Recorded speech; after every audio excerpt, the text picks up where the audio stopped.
exhilarating. It's an enormously peaceful and exhilarating feeling.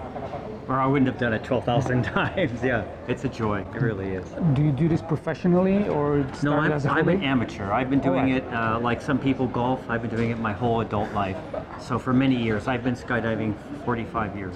45 years. So when you hear 12,000 jumps, think about someone who says, I've been golfing all my life. How many rounds have they played? It's like that for me. So it's like jumping every single day? No, I have Almost. family, job, career, commitments. So I mean, as a number, as a total, in 40 years, 12,000 jumps. like maybe 300, I think it's a 300 a year. Yeah. 300 jumps each year if you do the math. Yeah. So you only have like 60 days of vacation. Oh, there's Anyway, as far as I understood as well, you design some parts of the suit, or two of the parachutes, the parachutes. classic and the PD0 are creations that I helped bring to life. I was the primary designer and test jumper. Is that also a hobby, or you do this professionally? Kind of a as passion. Yeah, it was just I fell in love with the engineering part of parachuting and was fortunate to get involved in early development of these different parachutes.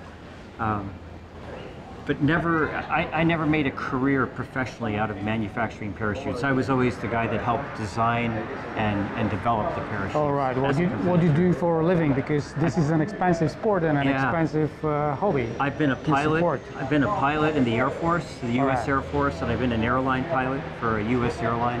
And now I do consulting for air sports. I do various record attempts and meet director. What kind of planes did you fly? I flew F-15 Eagles as an Air Force pilot, and then airlines, all of them. You know, a lot of 767 transatlantic towards the end. So, is it your first time in Bulgaria? How you find it here? Oh, it's been excellent. Incredible hospitality, warm hearts. I mean, it's been stunning. And the owners, Angel and Annie, are such wonderful diplomats and representatives of your country. Oh, they're fantastic. Just for a comparison, how many clubs for skydiving approximately do you have in the States? Oh gee, I would say 100 across the nation. Or maybe more. 50 states and at least 100, if not maybe 130. Probably 25, 30 big ones, and then lots of smaller clubs scattered around the nation.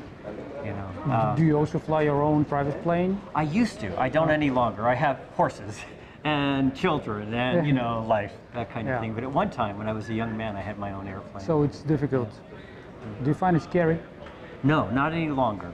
When I was a young man, first starting, yeah, there were moments. But as you get more experience, it's a lot like someone when they first learn to drive, how they're terrified to be in the car driving. Exactly. But then after a while, well, there is risk. Everyone knows it when they drive a car, but you're not afraid. You're just alert. And that's how we are, you know, as we get more experience. We're not afraid, we're just very alert of the danger.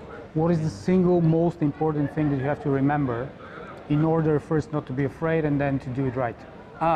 There's a saying that I believe in, which is some of the best flying or skydiving that you do is when you stay on the ground.